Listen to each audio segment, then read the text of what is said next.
Ladies and gentlemen, the story you are about to see is true. The names have been changed to protect the innocent.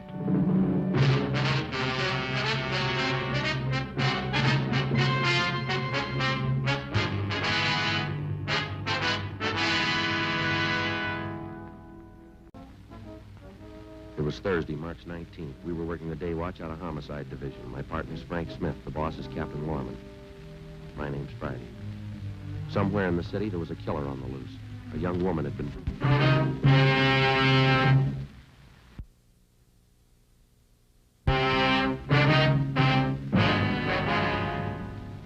Hi, Ray.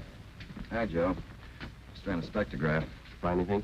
Paint flake from the victim's head matches the paint on that hunk of pipe. Any prints? No, the pipe was clean. No latent prints. You find anything else? I got those blood test reports and a couple of slides for you to look at. Here, over here. What's it look like, Ray? Here. That's blood found on the piece of pipe. Mm-hmm. Type A. And this is blood from the victim. Type A. Match, huh? Yeah, that's right. Not too important, though. Here. Here's a slide I want you to see.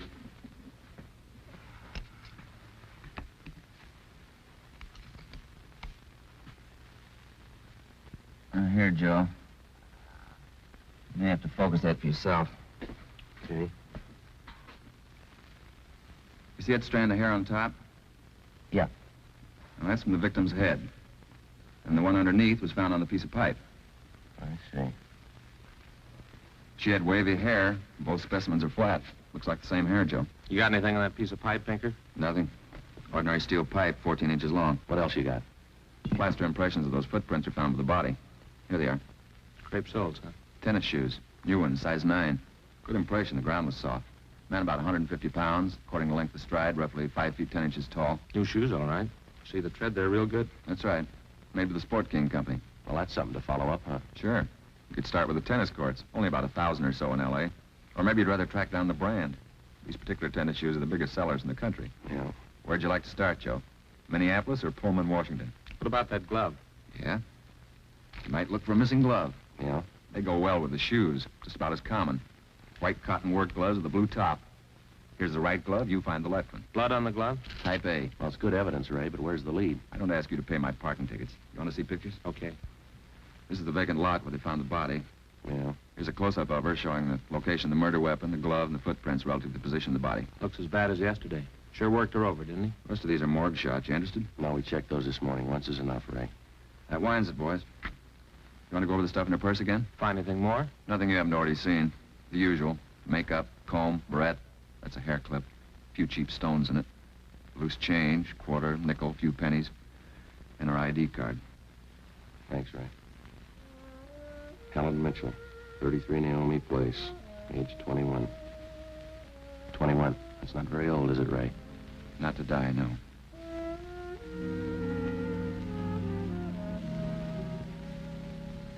Helen Mitchell. Who'd kill Helen Mitchell? Why? Why do you say that, Mr. Meyer? Well, people kill for money. They kill for love. Helen didn't have either of these. No boyfriends? Not in here. She was a good worker. The union sent me 5 waitresses in 1 month. 5. She was the only good one. Did the union send Helen to you? Sure. All the girls come from the union. But none like Helen. She was sweet, honest, and courteous. Mr. Meyer, did you know anything about her personal life? Just that she was a good worker. She didn't bring any of her personal troubles in here. Did she ever mention any men to you, anyone at all? No, none that I can think of. How much money did she make here? Well, I paid her $26.50 a week. It's not much for the work she did. Tips are pretty good. Help make it more. Is her home address 33 Naomi Place? 33 Neil. Yeah, that's the place. Helen Mitchell. I don't know her. You the head of the union? Just a steward. I know most of the girls. This Mitchell girl, what does she look like? Small brunette, about 5'3". Here's her picture. Yeah. Pretty, wasn't she? Oh, sure. Placed her out at Alice's place. Nice little guy, out of Meyer. That's right. He seemed to think quite a lot of her. Yeah, she was a fine worker. Oh, sure, always right up in her dues. Paid all the assessments right on time. Thought you said you didn't know her. Not right off, I didn't. When she showed me that picture there, placed her right away. Know anything about her personal life? Wait a minute. Why all these questions? Ella Mitchell was murdered last night. Oh? Who did it? Know anything about her personal life? You can see my position, Sergeant. 1,200 girls. Check them in, check them out. They just names to me till I see a picture of them. You wouldn't know if she had any boyfriends here in the union? Waiters, busboys? That I wouldn't know. Like I told you, Sergeant, I never knew Helen Mitchell. How'd you find me? Helen's landlady. We talked to her yesterday. She told us you worked at this store. Oh, funny, isn't it? What's that? See Gus over there, the fellow demonstrating the piano? A few weeks ago, I made a deal with him to give Helen piano lessons. I figured it'd help with her singing lessons. She wanted to be a singer, you know. Did Helen know that fellow, Gus? No, she never met him. Who gave her the singing lessons, Miss Olson? She took from Ostrander, Paul Ostrander out on Melrose. A lot of movie people used to take from him. What do you know about her personal life? Well, how do you mean? Does she have any boyfriends? Well, yeah. You don't seem sure, Miss Olson. Well, it's just that I don't know. I never asked Helen. But she did have a few days with Paul Ostrander. I don't think she was serious. How about Ostrander? She's Sergeant, I don't know. I don't want to involve anybody. You want to help us find the killer, don't you? Yes, but if you're thinking Paul Ostrander did, I'm sure he didn't kill her. No, gentlemen. I didn't kill Helen Mitchell. You gave her singing lessons, Ostrander. You knew her pretty well, didn't you? Yes, I gave her voice coaching for about a year and a half. Helen showed a little promise. Oh, not a great voice. Bad vibrato. You knew her pretty well, didn't you? Why do you say that? You'd take her out once in a while, didn't you? No, I didn't know Helen socially at all. We know you had dates with her. Well, that's not true. The only times I saw her was when she came me to the studio for lessons. You better tell the truth, mister. We can prove you've been out with her. What's the matter? Afraid of the publicity? Is that it? Certainly that's it. I have a successful business here. I've spent years building it. Anything like this would ruin me. Then you have been out with her. Only a few times, nothing serious. And I had nothing to do with the murder. That's the truth. Don't you know that withholding information about a thing like this can go kind of hard with you? Yes, I knew that, but what else could I do? Look, Ostrander, somewhere in this city right now, there's a guy who beat a young girl to death. He crushed her skull with a piece of steel pipe. We need every bit of information we can get to track him down. I know that, Sergeant. You could have come to us. We wouldn't run to the newspapers with it. The information's confidential. That's the way we treat it. Most of the time, it's the people who run to the newspapers first, then they come to us. That's right. People are their own press agents. Sergeant, I'd like to know what right you have to invade my privacy and lecture me on my civic duty. I'll tell you what right, Ostrander. We want the man who murdered Helen Mitchell. I got as much right as he had at 12:14 this morning. Come on, Joe. Yeah. Thanks. Sorry if we invaded your privacy. Homicide, Bechtel. I beg your pardon? No, ma'am, you've got the wrong extension. You want 2511. Just a moment, I'll transfer you. Hi, Captain's looking for you. Thanks, James. Switch is 2511, please. Skipper? Frank? Joe? What you got? A notebook full of notes, crime lab full of evidence, nothing to tie them together. These some of the people you interviewed? Yeah, those and about a dozen more we didn't even bother to take notes on. It's hard to figure, Skipper. Everybody seemed to like the girl. Helen Mitchell. No known relatives. Single, unattached girl living all alone in the city. Few friends and no enemies, none we can find anyway. You satisfied all the people you interviewed are in the clear? Well, if we're going to stick to the simple robbery motive, they are. Kind of money Helen Mitchell made wouldn't interest those people. How you doing on the outside leads? Nothing. If we could just find one hole someplace, anything. All right, now look, you got a lab full of evidence across the street. You got a book full of names here. You got the pieces, now fit them together. You just don't add. Well, go over them and keep going over them until they do add. Anything from the informants? Nothing so far. No tips on anybody that's been dough heavy lately. Nobody shooting off their mouth. The guy we won won't advertise. Figures himself a pretty smooth operator. Probably made a mistake somewhere along the line. We'll find it. Got a hot shot, Skipper. Yeah? 3220 Casino, woman, probable attack. All right, roll on it. We ran down the hotshot call for 3220 Casino. Turned out to be a typical dead-end lead. Her name was Mrs. Lillian Horn. For the past 5 years, Mr. Horn had been paid regularly on Wednesdays. He spent all day Thursday drinking up his paycheck and beating his wife. The call had no connection with the Mitchell murder.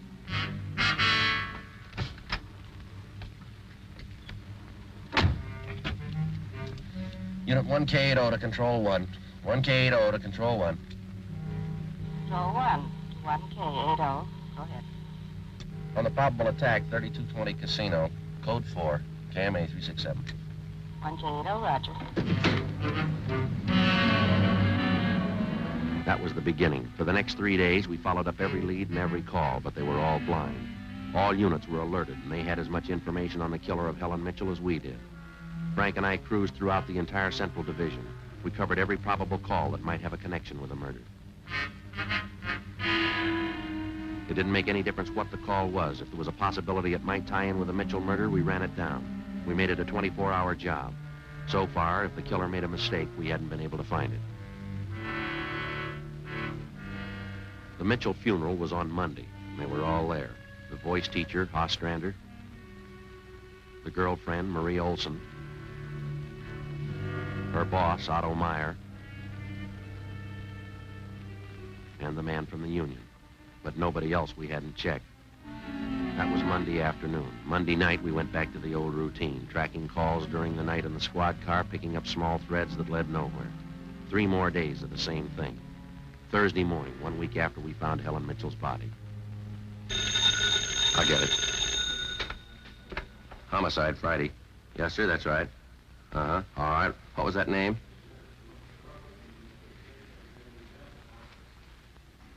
Uh-huh. Yes, sir, I have that. And what was the address again? I see. All right, thank you. Now, what was your name? Hello. Guy says we ought to check on George Barlow, 418 White Oak Avenue. Yeah? Says he killed Helen Mitchell.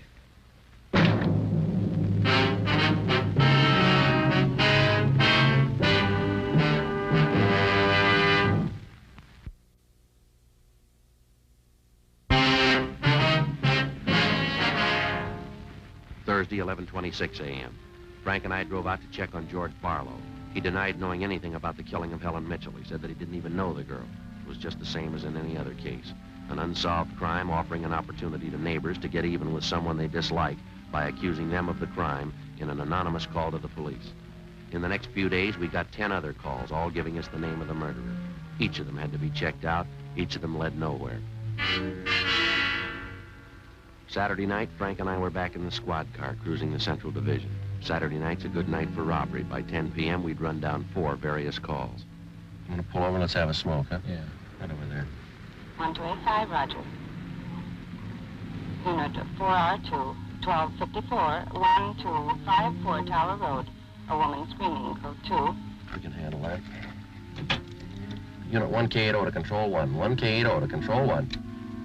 1285, code 1. Control 1 to Unit 1K80, go ahead.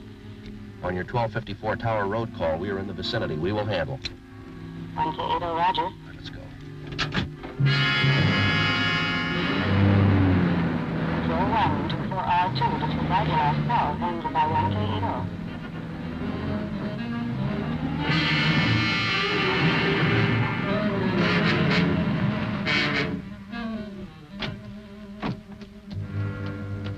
That man, he tried to kill me. He tried to kill me. He ran around the house in the backyard. He tried to kill me. Come on.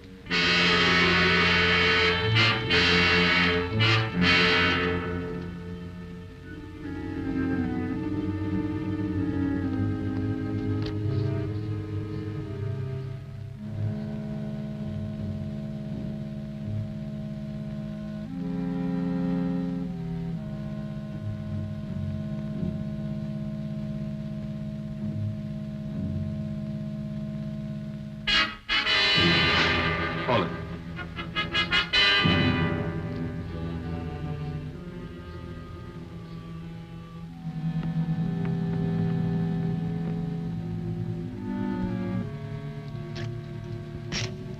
You boys work fast. What am I doing at the gas chamber? Save it, mister.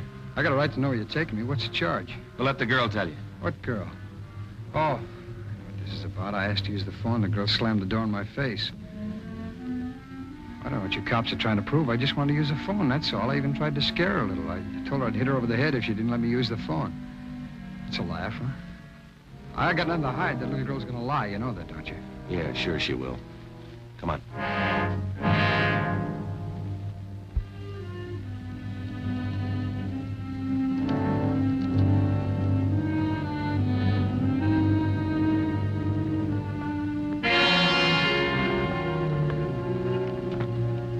That's the man. He tried to kill me.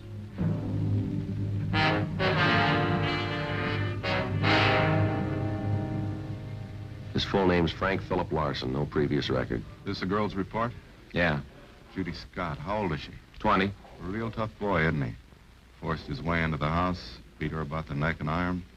Tire iron. Yeah, Pinker's running it through the lab now. Asked her if she had any money. She told him no. Struck her again. Where's this Larson live? Hotel out near Santa Monica. He's a clothing salesman, Skipper. Works for a big men's store, Burns and Company. According to the housebook sales record, he bought a pair of tennis shoes 2 weeks ago. Weighs 158 pounds, 5'11". Tennis shoes are missing. They're not in his hotel room. He's not wearing them. Find anything else? Rhinestone. You mean a pin? No, just a small loose stone recovered from the rug in Larson's room. Crime lab got it? Working on it now. What do you figure, Joe? I think we got the man who killed Helen Mitchell. A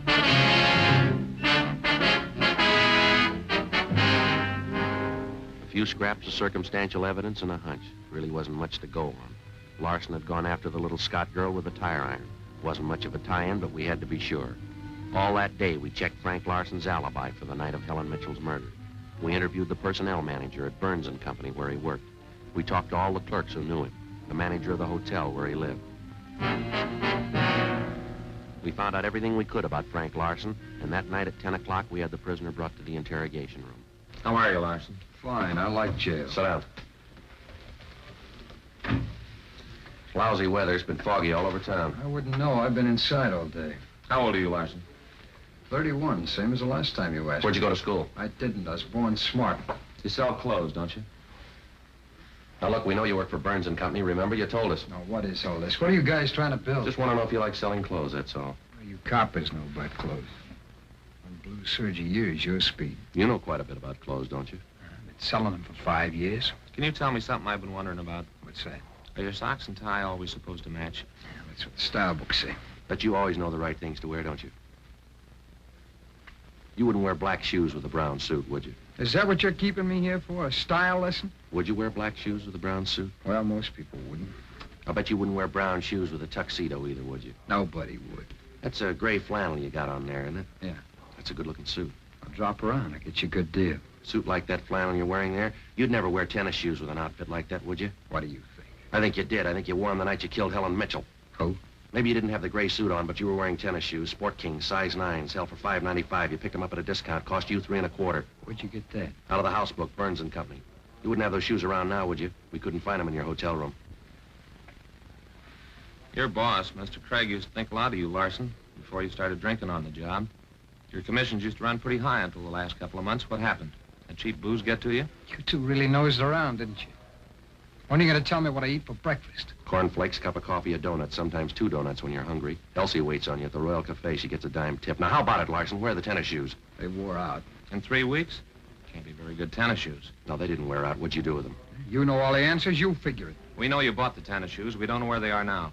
We know you had them. Size 9. 3 feet from the body of Helen Mitchell, we found 2 size 9 footprints made by a pair of Sport King tennis shoes. We figured the man weighed about 150 pounds. You weigh 158. We figured he was about 5'10". You're 5'11". You come awful close to being the same build as the man who killed Helen Mitchell. Don't you, Larson? And you wear the same size tennis shoes, same brand name. Lots of people wear a 9. That's the average size. Sell a lot of Sport Kings, too. Everybody wears them. If we could find your pair, might make a difference. Doesn't mean your tennis shoes made the prints by the body. Doesn't prove they didn't either. What'd you do with them, Larson? I threw them away. That's too bad. Might make a difference. What difference could it make? I threw them away, that's all. How about the mate to this glove? I never saw it before. He found this right-hand glove by the body of Helen Mitchell. Just an ordinary cotton work glove. Everybody wears them. If we could find the missing left glove, might make a difference, huh? Size medium. That's average, too, isn't it, Larson? I never sold work gloves. I wouldn't know. No, but you bought work gloves, haven't you? Not a pair of those. You mean like this, don't you? We've only got one. What kind of work gloves did you buy? I didn't buy any.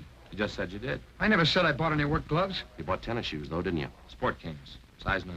I told you I bought tennis shoes. Didn't I tell you I bought them? No, you didn't tell us. We told you. Found it out from Burns & Company, where you work. All right, you told me. I bought them. You know that. Same kind of tennis shoes made the footprints by Helen Mitchell's body. It wasn't me. Then why won't you tell us what you did with those shoes? I already told you. I threw them away. They were only 3 weeks old. They must have worn out awful fast. I didn't say they wore out. They got too dirty. No, you told us they wore out. Remember, Larson? I don't remember what I told you, but I don't have them now. We know you don't have them now. Where are they? He told us they got too dirty. Right, Larson? Yes. Yes, that's what I said. Anyway, you haven't got them now. No, I haven't got them now. All right, just for the record. Which was it? Did they get too dirty or did they wear out? Whatever I said before. You said both before, Larson. All right, I said both. You haven't got anything on me. We've got that Scott girl's statement from last night. She says you tried to kill her. She's lying. I told you she'd lie, didn't I? I only wanted to use a phone. She says you hit her with that tire iron. Did you hit her with the iron? No. I only tried to scare her. I didn't hit her with anything. And how did she get those marks around her neck and arms? Police doctor says they were made by that tire iron. I don't care what your doctor says. I didn't hurt her. What do you mean, Larson? You didn't hurt her or you didn't hit her with that tire iron? Neither one. I just wanted to use a phone. How'd you know she had a phone? I didn't know she had a phone. I just wanted to find out. Find out what? To find out if I could use a phone. But you said you didn't know if she had a phone. Oh, how can anybody know anything the way you twist everything around? Sorry, Larson. We only want the truth. How about a cigarette? Yeah. I could use one. Matches. Larson, where were you Wednesday night, March 18th? How many times are you going to ask me the same question? Just want to make sure we got it right. Well, I told you this morning. I went to a show. I got out about 11. I had a beer and I went home. What time did you get home? About 11:30. Did you stay home? I went to bed. What'd you see at the show? I never remember the names of them. You ought to try to remember this one. It's pretty important. I went to the Deluxe Theater. I saw Spencer Tracy in something. What was on when you walked in? A news. I never go in the middle of a picture. Neither do I. Spoils them for me. Yeah, that's right. The girl in the box office doesn't remember seeing you go in. Well, how would she know? It's Keno night. There's a big crowd. Did you win anything? I never do. Anybody hit the jackpot? I don't remember. They give away a lot of money at those neighborhood theaters. I always remember who hits the jackpot. All right, you do. I don't. Do you remember if anybody won the jackpot? I told you, no. Do they have a jackpot at that show? I guess they do. I don't know. You knew it was Keno night. You should know if they had a jackpot. Maybe they had a jackpot. I don't know. I went out for a smoke. Now, you said the cartoon was on when you went in. Why do you always twist what I say? I told you the news was on when I went in. You remember anything about that newsreel? It was 10 days ago. How do I know it was in it? I only know it was a newsreel, that's all. You're lying, Larson. We checked your alibi. The manager of the theater had to cut that newsreel Wednesday night because the show was running long with Keno night. You didn't go to the show Wednesday night, did you? All right, maybe I didn't. I don't remember. What's the difference? The difference is you could have been in that vacant lot the same night, the night Helen Mitchell was murdered. I didn't kill her. You can't prove that. Sure you don't want to tell us what you did with those tennis shoes? I'm not going to go back over all that. I've told you all I'm going to tell you. You know how the Mitchell girl was murdered? How would I know? I don't know anything about it. She's on her way home from work as usual, about midnight. Of course, you were home in bed at that time. But you didn't go to the show that night, Larson. On her way home, Helen Mitchell always took a shortcut across a vacant lot. She's about halfway down through the lot when the murderer tried to grab her purse. She screamed and he struck her, hit her several times with a piece of steel pipe, 14 inches long. He beat her to death with that piece of steel pipe. And he dropped the pipe in the right-hand cotton work glove. He left 2 footprints, size 9, Sport King tennis shoes. I know all that. All right, here's something you don't know. When the killer scooped the paper money out of that girl's purse, he accidentally took along a loose rhinestone, a stone that fell out of a cheap Barrette in the bottom of her bag. He carried that stone home with him. When he reached in his pocket to pull out the money he stole from her, the rhinestone fell out on the floor. So? We found that rhinestone on the rug of your hotel room. I haven't lived in that room all my life. Maybe the guy before me dropped it there. No, not this one. We checked the cement that held it in that Barrette. It matches the glue on the stone. No, Larson, that rhinestone came from the hair clip that Helen Mitchell wore before she was murdered. That's enough to take you to the district attorney with. What am I supposed to say? We want you to tell us the truth. Why did you kill Helen Mitchell? Hi. Hi, Gene. Some coffee and sandwiches for you. Thanks, Gene. Looks like we're going to be here a long time. Sure, I got some ham, cheese, and liverwurst and some fruit. Coffee's black, but there's cream and sugar on the side. Thanks, Gene. Looks good. How about you, Larson? Ham, cheese, liverwurst. Not hungry, huh? Okay. Sandwich, Joe? No, thanks. I think I'll have an apple there. Thank you.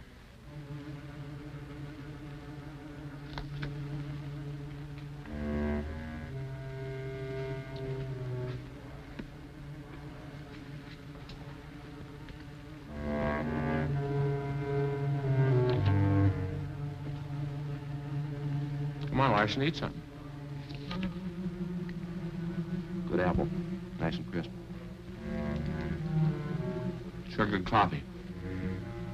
Where'd Gene get this stuff? Cross Street. Eddie's? Mm-hmm. Very good. Well, drink your coffee anyway, Larson. It's getting cold. All right! All right! I didn't want to kill her. She screamed and I had to hit her. All I wanted was her purse, that's all I wanted, but no, she wouldn't give it to me. She had to fight back, so I hit her. All she had to do was give me her purse and I wouldn't have hurt her. I didn't know what I was doing. I was drunk. I was drunk. I didn't mean to kill her. I didn't mean to kill her. I didn't mean to kill her.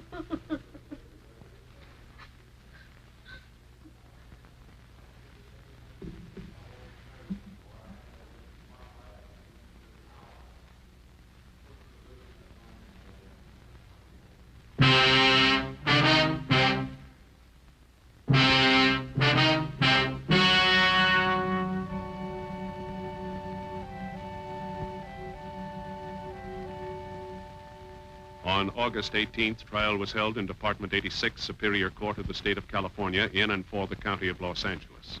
In a moment, the results of that trial.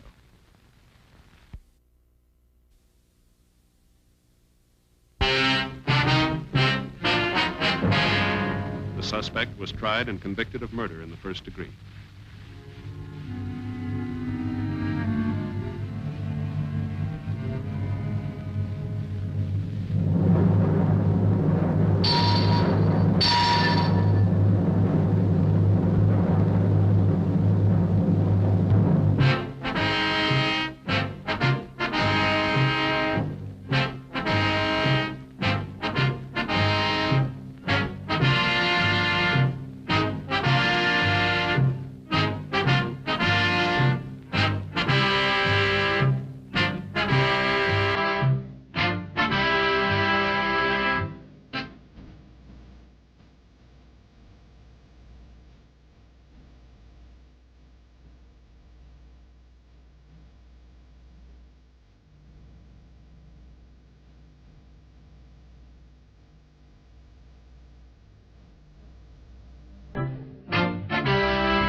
Mm-hmm.